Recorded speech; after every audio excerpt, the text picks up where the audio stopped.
Hello, everyone, and welcome to the latest webinar co-hosted by the Diplomat Magazine and Intellicia Institute. Today, we're going to be talking about how the China-U.S. trade relationship is faring amid heightened tensions in so many other areas of the bilateral relationship. And it has been quite an August on the China-U.S. relations front. House Speaker Nancy Pelosi's visit to Taiwan at the beginning of the month kicked off a new wave of tensions in the Taiwan Strait. In turn, Beijing canceled or suspended talks with Washington on climate change, as well as cooperation in areas like counter-narcotics, transnational crime. One area that was not directly affected was the trade relationship. In fact, despite the turbulent August in other areas, China and the US reached a much anticipated agreement that will permit US audits of Chinese firms listed on US stock exchanges. And trade flows between the two countries have rebounded strongly since the pandemic-induced lull of 2020, even though the tariffs dating back from the Trump administration still remain in force. Now, with all that's going on in the relationship, the focus on trade seems to have faded quite a bit from the trade war discourse of 2018, 2019, when that was mostly what people were talking about when we talked about China-US relations. So what role is trade playing in the China-US relationship today? How healthy is the relationship? Is it healthy at all? That's our topic of discussion today. And we have a stellar lineup of experts to help us explore these questions. We are very happy to be pleased to be joined by Chad Bown, who is the Reginald Jones Senior Fellow at the Peterson Institute for International Economics. Also happy to be joined by Liu Luxin, an assistant professor at the School of International Studies, Renmin University of China, and Zongyuan Zoe Liu, a fellow for international political economy at the Council on Foreign Relations, and Tuxin Chen, Dean and Professor of the China Institute for WTO Studies of the University of International Business and Economics. And of course, we are also joined by my co-host, Chen Dingding, the founder of the Intellicia Institute. So welcome everyone, thank you so much for joining us today. We are going to start with introductory remarks from our panelists to help us get a basic handle on the issue. And I will start with you, Chad.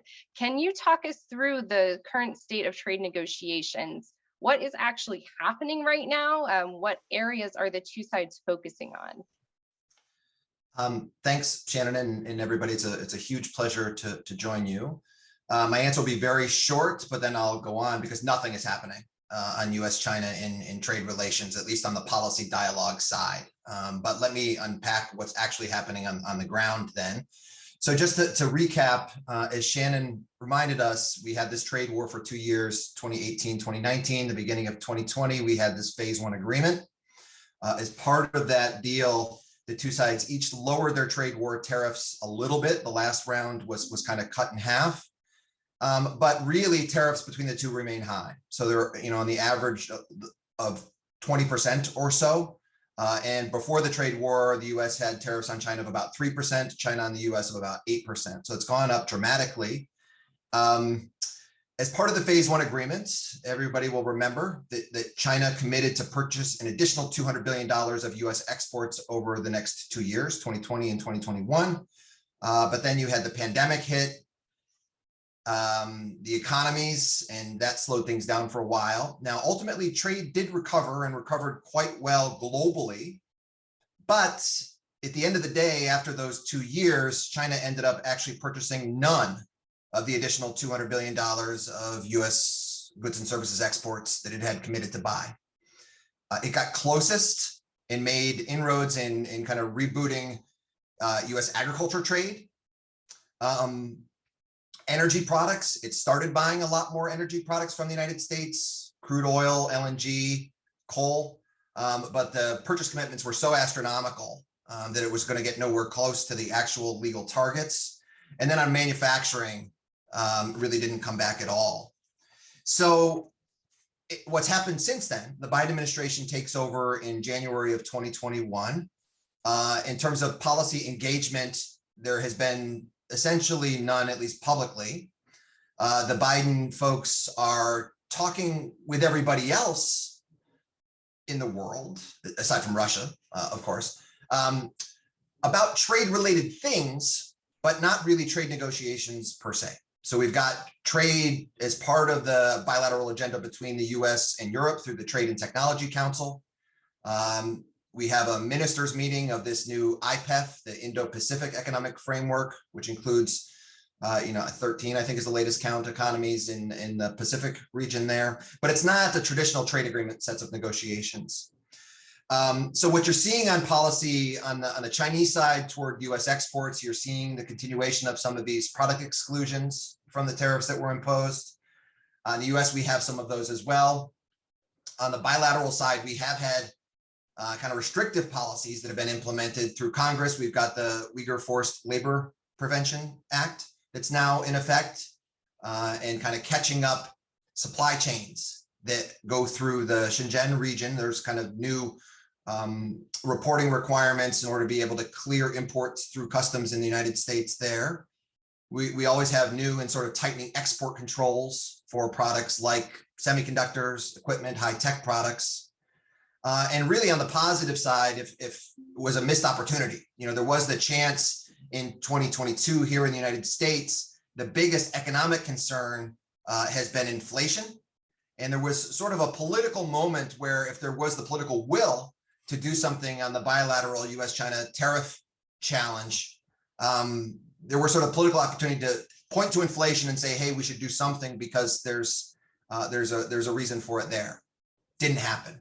Looked like it might have been on the verge right before Speaker Pelosi's visit, but then China's response to that made that politically infeasible in the United States. So finally, just to conclude, what's happening in US-China trade. So since nothing's happening on policy, what's happening on trade in 2022?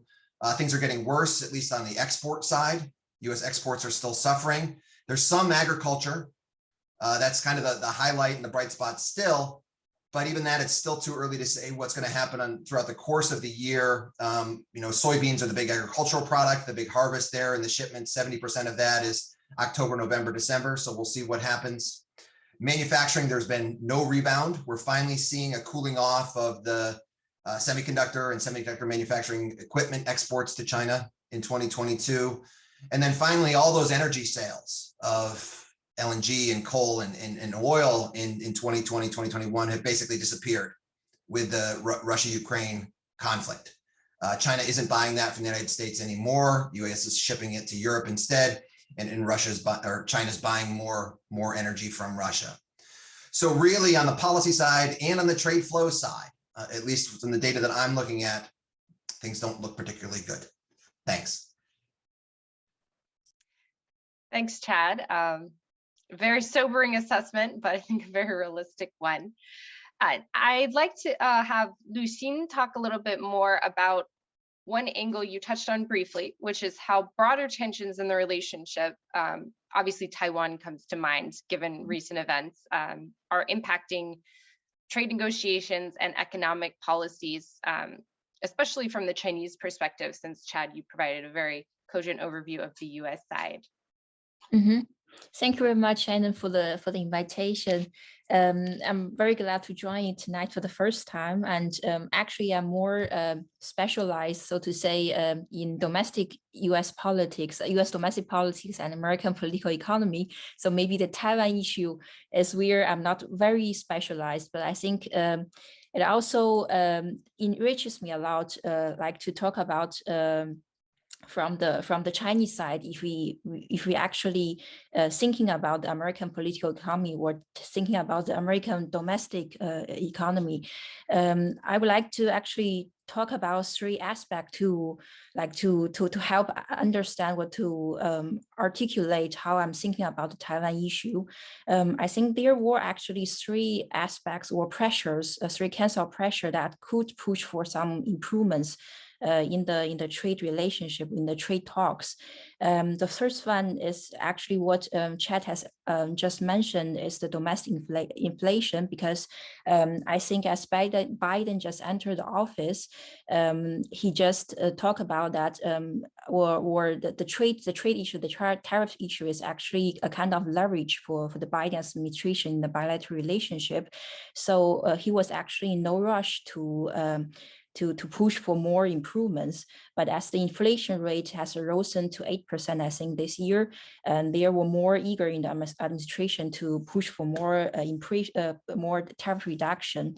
And the second pressure was second push for more improvement, I think, is the bureaucratic issues, because we all know on the Treasury side, especially the Treasury Secretary Yellen, she has actually pushed a lot for more tariff reduction, considering considering domestic inflation issue. But on the other side, the trade representative and also the secretary for the commerce, the Raimondo and Catherine Tai, they were actually arguing or still supporting more tariff for keeping the tariffs on China. So there were domestic bureaucratic conflict or disputes within the Biden administration. And I think that debate was also going in public, and you can see political pressure within the administration to push for more tariff reduction. And the thing, actually, the third pressure or the third improvement could be from the firm side, especially from the major multinational firms, because we all know that the U.S. is kind of making some industrial policy, we can call it, for semiconductor and also for clean energy industries. So where does the increased government revenue come from? It also comes from increased taxation, but at the same time, the tariff is giving much pressure on the major international firms, and it has just not given pressure on the consumers, but also especially on the firms. So we all know that the Biden has just signed a major domestic act. It's called the Inflation Reduction Act just recently. So the Biden administration will further increase the government budget, and much of the increased revenue comes from the firms. So if we keep on the tariff, it will just give more pressure to let the firms to choose a side or to relocate their production side back to the U.S. So actually, from the U.S. side, I think there were three kinds of pressures that could push for more improvements in the trade relationships, but the Taiwan issue has really changed everything, I think. So despite these pressures, I think the Taiwan issue, it has always been a red line for China.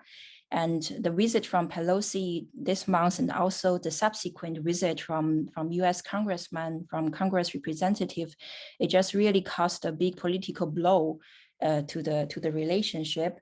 So we can really see the result that the trade talk will definitely be postponed further, and all the domestic pressures will be like kind of tipped by this political issue. The balance will be tipped by this political issue. So I think this Taiwan visit is really a very bad blow to the trade relationship. And I'm not very optimistic to the improvement in this issue. That's what my opinion so far. Yes, I think pessimism is going to be a theme of the day, unfortunately. But thank you very much, Luxin, for talking us through maybe some faint glimmers of hope, even if we're not seeing them right now. Zoe, I would like you to talk us through a little bit more of the big picture, sort of trade as foreign policy. We've heard a lot of talk about decoupling, that this notion that the US doesn't want to have its supply chains dependent on China, and vice versa. China doesn't want to have its supply chains for critical technologies dependent on the US either. How is decoupling actually looking in practice? And are both governments actually pursuing this in terms of policy? Because it's a very complicated thing to achieve. Yeah, great, Shannon. Thank you very much for the important big picture question. And before I start, I just wanted to convey my sincere appreciation for being invited to speak to our audience, and also together, along the side of Chen Dingding, Luxin, and Xinquan. So I guess yes, I would admit that the picture looks gloomy, but I strive to bring a healthy dose of optimism to the conversation. I guess that's what I have always been trying to do, right? And before I start explaining the concrete steps taken on both sides that might be interpreted as pursuing the strategy of decoupling, I just wanted to let everybody imagine this scenario. Like throughout our lives, we've all been moved. We've all been moving houses, right? Whether it is from New York to Washington, from LA to New York, from Berlin to Beijing, and things like that. Just imagine how much a headache that is. And now you are talking about multinational companies having billions of dollars investment in China, thinking about overnight relocating their fabs or entire supply chain. That is not going to happen logistically. So that's just, a reality. But I'm not saying that decoupling, supply chain relocation is not happening. Supply chain relocation had already happened even before the trade war. And a lot of the driving element is not actually because of the geopolitical tensions, but actually started from a lot of the manufacturing costs originated from inside China. Right. So I just wanted to, sort of bring that into the conversation. And then I'd like everybody to imagine another scenario, which is when you go to a grocery store, whether it is Whole Food, whether it is your local butcher shop, the taste of the steak that you are going to get and the texture of the steak is going to be completely different depending upon the cut, isn't it? So that is to say, depending upon which particular segment or which particular industry that we are looking at, the story of decoupling is going to be different.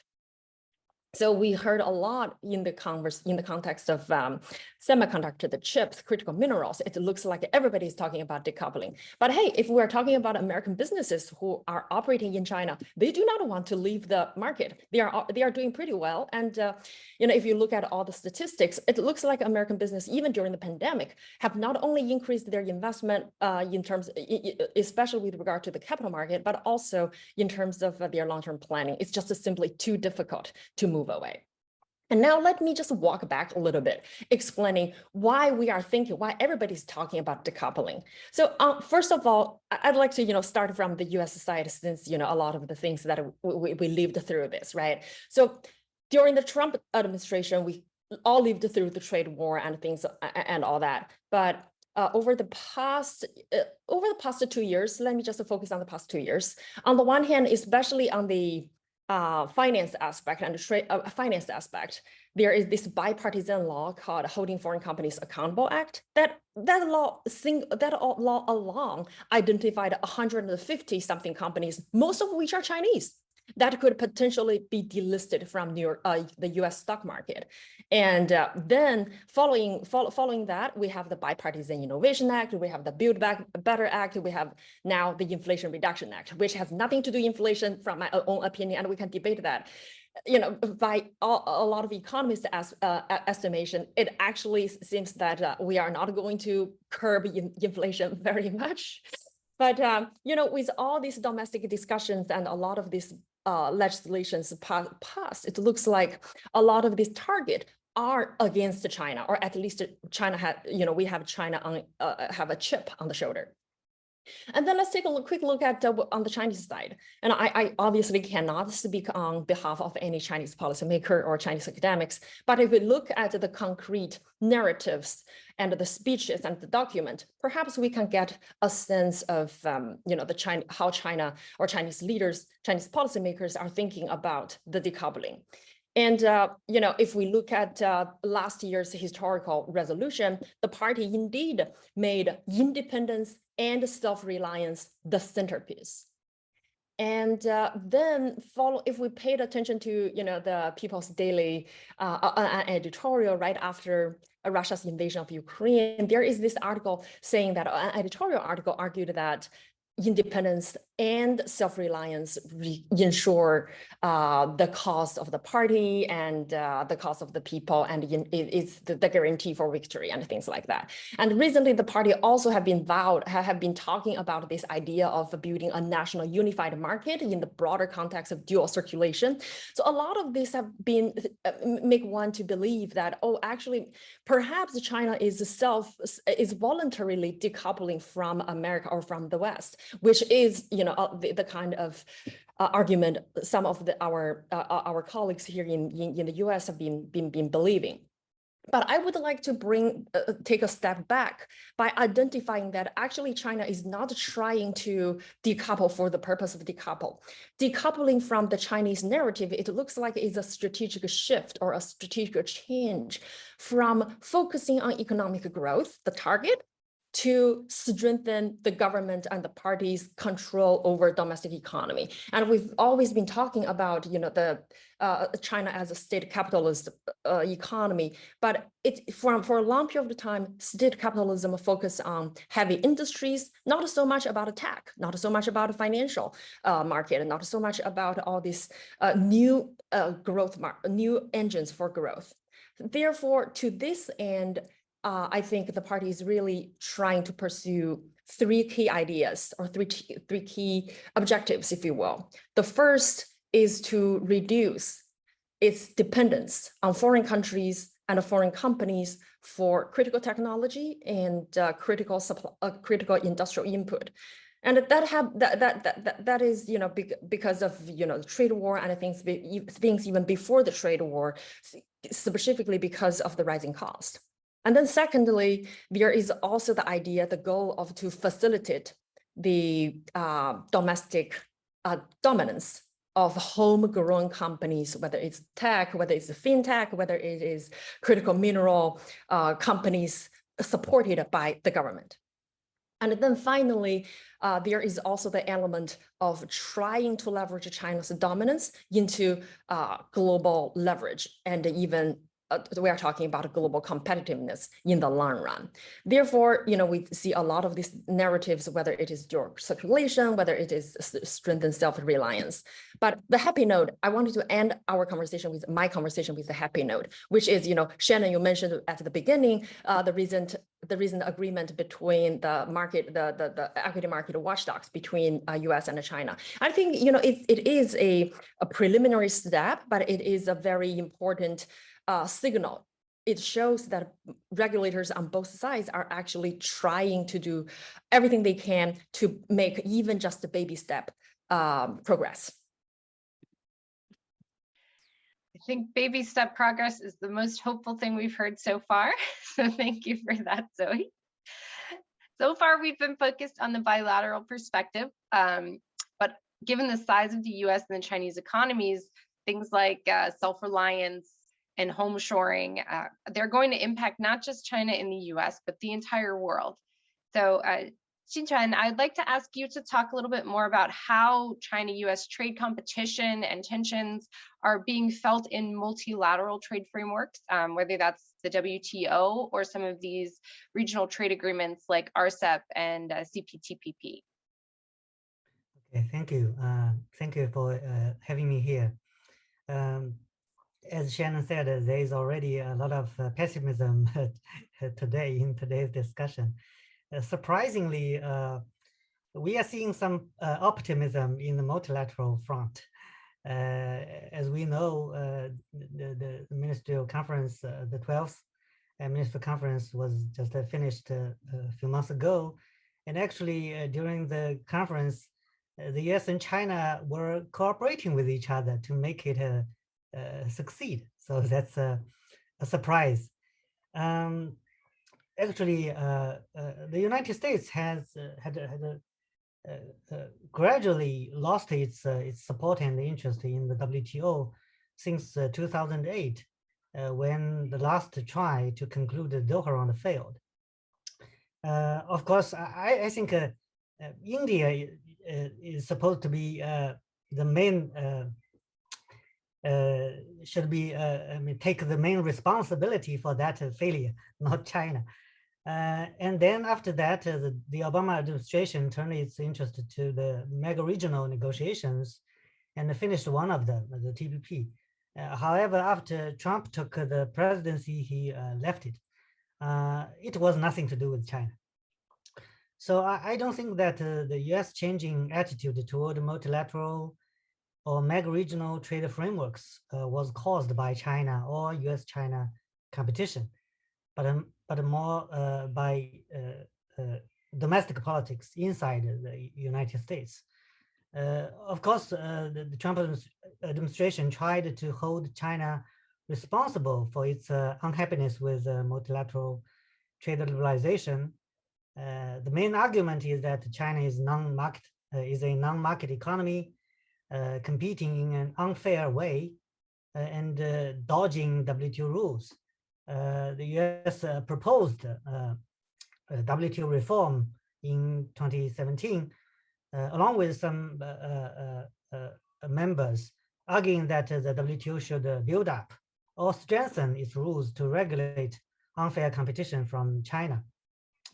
This is a normal and traditional reaction to some kind of new situation. Of course, every international organization should be reformed according to the changing situation. But at the same time, the US took some steps to damage WTO's authority, such as unilateral tariffs on China and some other members, and a block of appellate body. This is somewhat self-contradictory. The Biden administration seems more friendly to the WTO and cherishes the value of, appreciates the value of the WTO. As I said in MC12, as the US was cooperative rather than confrontational in some issues. On the China side, China joined the US-led multilateral trade system in 2001 and has benefited a lot from that. I think China is the largest beneficiary. And China is grateful to and the founder of the WTO. There's no reason for China to damage it. However, we have to admit that there are some characteristics in Chinese economic and political system beyond the expectations of WTO founders. So the change of rules failed to catch up with the change of competition situation. And for China, China is still in need of and in support of globalization for its industrialization and industrial upgrading. But it seems that China cannot take advantage of the multilateral platform to pave the way anymore. Therefore, China also turned to the regional arrangements, especially the Asia Pacific, which is its neighborhood and the most robust region in terms of economic development. RCEP is a natural choice for China, and we have succeeded. And right now, China has also applied to join the CPTPP, which actually was designed by the US. It shows that China is willing to accept US-style international economic rules, at least.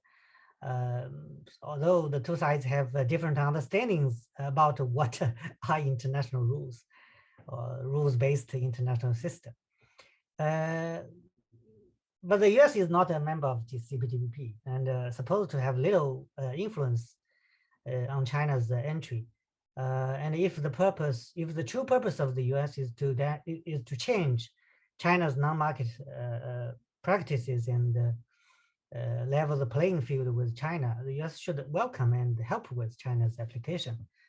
But of course, we all know that the US is trying hard to isolate China, along with its allies, like through the so-called IPEF or whatever. So the big trouble for China's accession to the CPTPP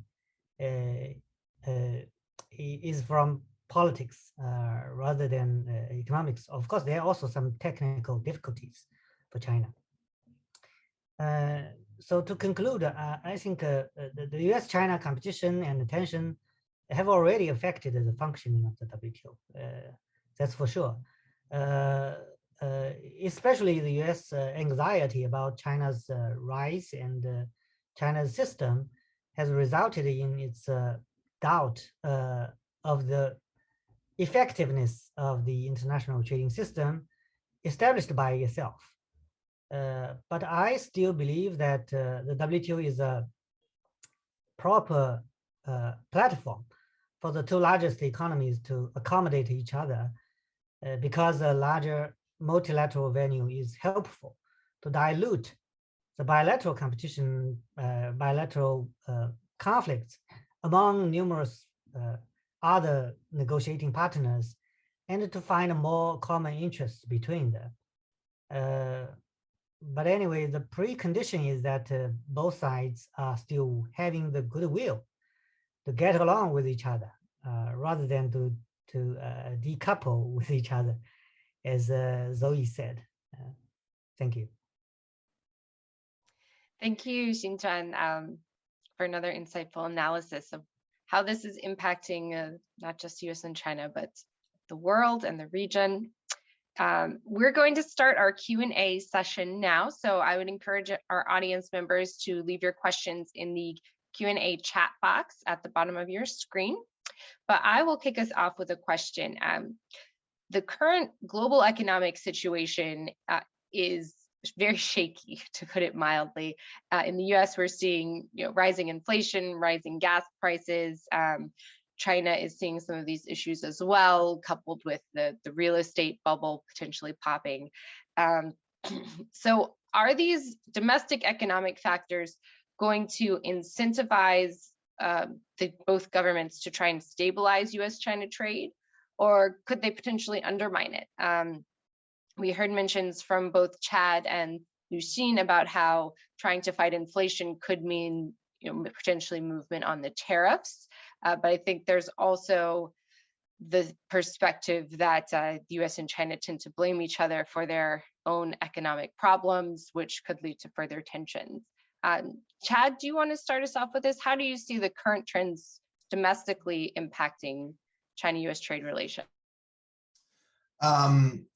So I think you're exactly right. Inflation is the big story, and so I think we're waiting in the United States to see, what actually happens with the inflation numbers. So there's kind of early signs that they may be coming down a little bit, but on the other hand, the real economy is doing extraordinarily well in terms of jobs, and so there's a real likelihood that the Federal Reserve is going to have to continue to increase interest rates, which on the macro side is going to slow economic growth. And I think that has the potential. So the ways in which US-China relations from that framing can become even worse is higher interest rates in the United States means appreciation of the US dollar, makes it more difficult for US companies to compete globally and to sell to China, makes imports cheaper. And so you could see, a growing trade deficit in the United States. That could be more challenging. So that's one angle that's traditionally been a source of tension in the past. The Biden administration has not talked at all about trade deficits. So that's, I think, a positive sign, but who knows how long they will remain in office. And the second, and probably even more important, is what happens to economic growth when the Fed is forced to tighten rates. And if it just slows, that's okay, that's great. But if they're forced to go really hard and put the US economy into a recession, and that leads to job losses, then those are the times of situations that we see voters get upset, and politicians start blaming foreigners. And again, when any foreigners are going to be blamed about anything, China is always top of the list. So I think there are really big domestic economic concerns that could potentially feed into the kind of worsening US-China trade relationship. But again, on the domestic side, there's opportunities, but there's no political will on the trade front to do anything differently on China, at least from the US side. Chen, if I may ask a follow-up question, because I, like everybody else, we were sort of hopeful in July or August, right? There were a lot of reports about potential tariff reduction announcement, but didn't happen anyway, maybe because of the Pelosi's Taiwan visit or other reasons. There were also reports about the internal different opinions regarding tariffs, right? I don't know whether they were actually accurate or not. So, if, for example, some reports said maybe Catherine Tai was more like firm, and the Secretary of Commerce was more supportive of tariff reduction. So, is that changing now, or to what degree you think there were, still are different opinions within the administration? Yeah, no, I think that's fair. I think within any administration, we certainly saw this obviously with the Trump administration too. You have different voices with different priorities. And so, yeah, I think, Secretary Yellen at Treasury, is kind of the chief economist, if you will, chief international economist of the administration, is always, has the economics lens on. But then you will have Ambassador Tai, who thinks about, trade rules and those kinds of things. And they're part of the shop is actually much more focused on labor. And I think if you've watched what the US has actually been doing actively in the trade space over the first 2 years of the administration, what they've really done is enforce the labor provisions in the new US-Mexico-Canada agreement. That's where they put a lot of time and effort in to try to, kind of rebuild trust that trade agreements can be made to work for American workers. But cutting tariffs, is a hard thing to explain to workers that, well, cheaper inputs are going to benefit you. They have a hard time seeing that one. And then, of course, you have the national security part of the administration as well. And so National Security Council, Department of Defense. And so, yes, there are a tremendous number of voices, I think, within the administration. But the events of early August in the Taiwan Strait, I don't think helped at all this conversation. We also have a lot of domestic politics brewing in both China and the United States. China just announced the dates for its party Congress. We're going to see that begin October 16th. Obviously, the US has midterm elections coming up.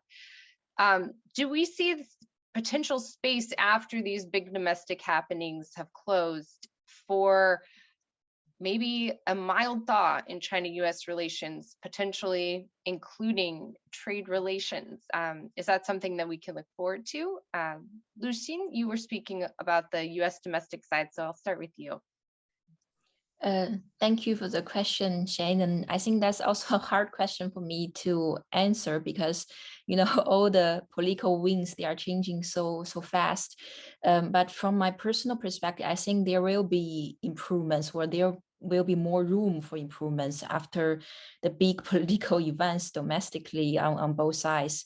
I think maybe they are still, I think that just as I said, the Taiwan issue may be a big blow to the bilateral relationship, but in the end and eventually, I think both sides, they must do something for the trade relationship. It can't just freeze as the time being.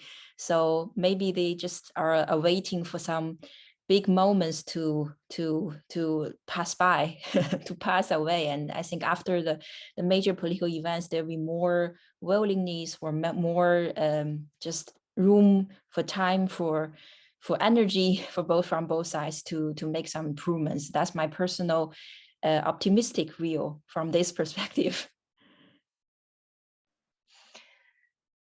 Zoe, could you chime in on this as well? Yeah, sure, absolutely. And I also wanted to sort of bandwagoning and piggyback on what Chad discussed earlier on the economic side as well. And I think a lot of the conversations, at least so far, with regard to fighting inflation, curbing inflation, and this is very much seems like a very much Western phenomenon if you observe it from either Japan's perspective or China's perspective. And I remember having a conversation a few months earlier. Governor Kuruda came over to speak at the council. So, we asking him a question like, don't you think right now Japan has the best has a great problem, which is you don't actually have to deal with inflation? And we are observing, if you really observe this from China or Japan's perspective, really we are talking about a different kind of issue. And right now, if you look at the monetary policy, I'm personally concerned about the monetary steps taken by China and Japan and how that might influence or impact the inflation reduction efforts by the ECB, Bank of England, and the United States as well. If we remember during the global financial crisis, what actually made the global system work was because of the central bank coordinated policies. But right now we are seeing a lot of divergence, both on Japan's side as well as from the perspective of the PBOC, or the People's Bank of China, right? And a couple of days ago, the People's Bank of China released a series of comments talking about 10 structural monetary policies. And we do observe that from that perspective, the structural monetary policy tools are not just about the things that the central bank can do, but also how the central bank can work with other ministries to provide the liquidity, provide credit to the economy. So we are observing a tremendous amount of divergence. And from my own observation, I do not think central bank policies, especially a relatively losing central bank policies in China, would change after the 20th Party Congress, specifically because we need liquidity, we need credit for the economy to grow. And right now, zero COVID and a lot of the conversations around that does not necessarily provide optimistic economic drivers for economic growth. Therefore, from the economic side, I do not necessarily think the policies are going to change either domestically or from the perspective of US-China relations, if that makes sense at all. Yes, thank you, Zoe. And I think you raised a really important point, which is the difference between the current economic moment and the financial crisis in 2008, 2009. Obviously, the China-U.S. relationship was at a very different point in the early Obama administration. And right now we're seeing some global economic issues that could use coordination, not just inflation, which, as you said, is hitting different countries differently, but food security is a huge concern, particularly for the global South. Energy security and rising energy prices, especially as we head into the winter, where we're going to see a surge of demand from Europe in particular for heating purposes. Is there a prospect for US-China coordination on these big global issues that could really use global leaders working together to solve them? Xinquan, maybe you can address this first, and then I'll open the floor to anyone who wants to chime in. Well, first, I would like to say a few words about the earlier question about domestic economic situation. Actually, the Chinese economy in this year is seeing a lot of difficulties, especially in the first half year. But Chinese analysts and observers, researchers don't blame this on the US-China relations or on the external factors. We believe that these difficulties are caused by ourselves, especially in the last year. We really very successful in fighting the pandemic and also running the economy. Especially, we have very good performance in exports. So to some extent, the government is trying to do something or trying to make a different priority move the priority to some other issues, especially some political and social issues. So the government took some kind of ambitious steps or dramatic steps to make some adjustment. But the results are beyond their expectation. And of course, the pandemic in the early half, in the first half year is also very, very serious also and beyond the expectation. So anyway, I think Chinese economic difficulties are caused by domestic factors, not the US-China relations or the external factors. So having said that, so I also don't expect that after the party congress there will be a significant change on the China side about the US-China relationship. Of course, China will not initiate further decoupling, but it is also difficult for China to recouple or deepen the coupling without the cooperation of the US. So basically, I think the China side has very little confidence in the improvement of the bilateral relationship. And also this kind of mindset or this kind of understanding will also affect the cooperation between China and the US on the multilateral platform. So basically, I think the trust, the China's trust on the US, and of course this is mutual trust, is really, really low.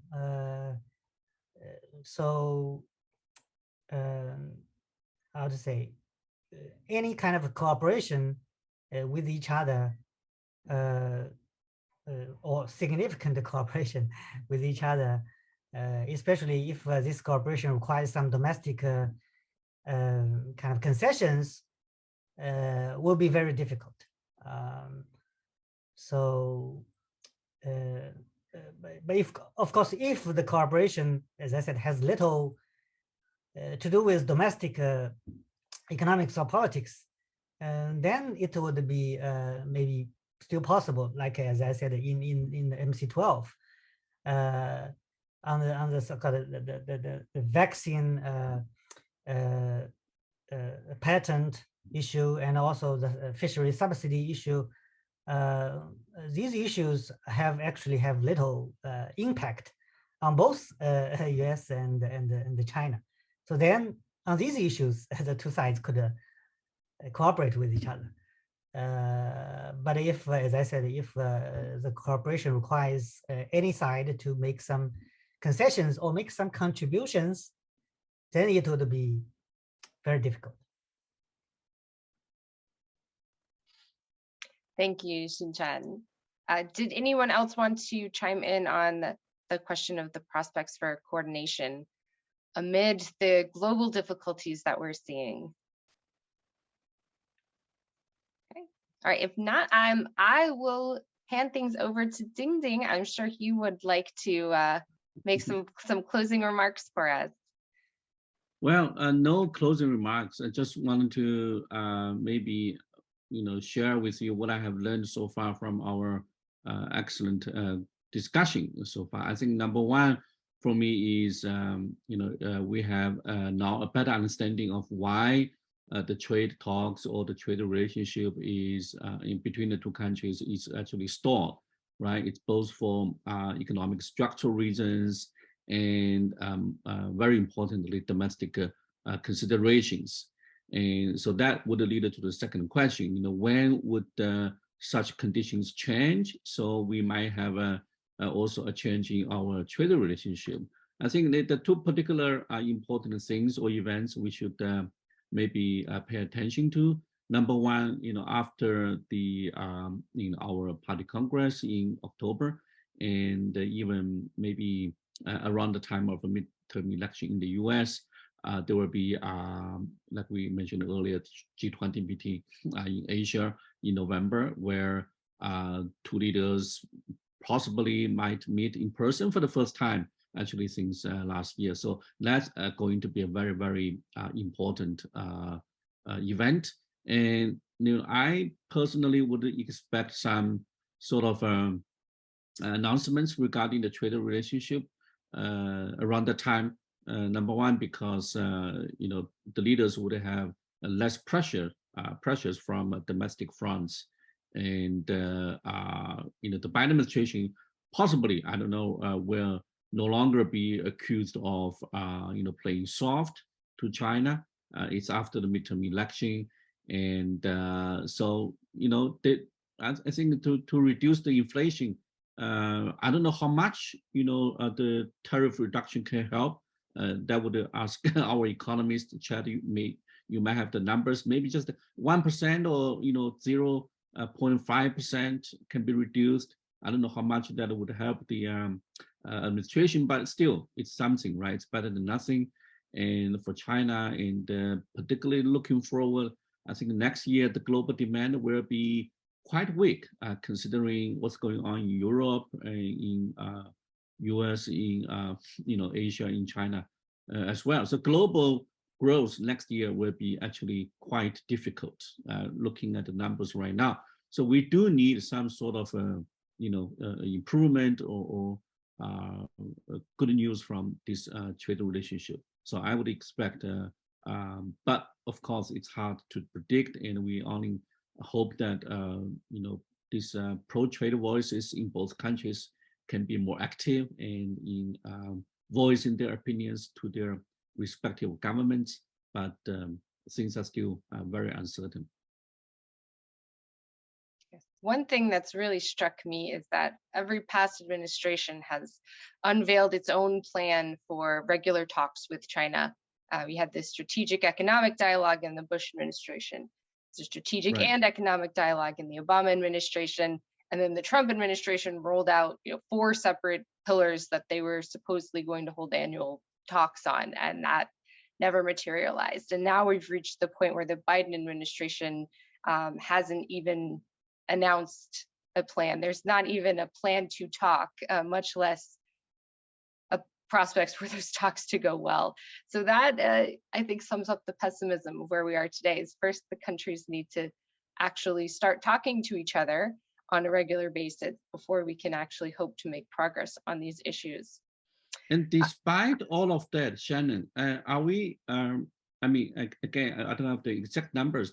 The trade numbers don't really look very bad, right? The trade volumes actually did they break the record in just July, or I mean this year looks like it's going to be a growth, certain growth, right? I don't know how what's the percentage will be like. So that's actually quite puzzling to me, right? We've been hearing all this decoupling for the last 4 years. If that is really happening, we should be expecting, right, a smaller trade volume, but it's not happening. So any particular reason why that's not the case? I'll take a quick stab. And again, this is, on the U.S. import from China side, I think there's a big mix. You have to distinguish between the products that are still sitting under tariffs and those that are not. The ones that are still sitting under tariffs are down tremendously compared to the pre-trade war level. The ones that are not sitting under tariffs, so what were those products? It was a lot of consumer goods. And that was the stuff that Americans were buying during the pandemic because they couldn't buy services anymore. They couldn't go out to restaurants, they couldn't go on vacation, but they could buy consumer electronics and toys and that kind of stuff. So you saw those go up tremendously, and those have continued to do okay. On the US export side, part of why you're not seeing it in the data in value terms is because of the inflation, is because prices are up. So volumes of energy shipments are down. Volumes of some agricultural products are down. But the values can still sometimes be there because prices are so high.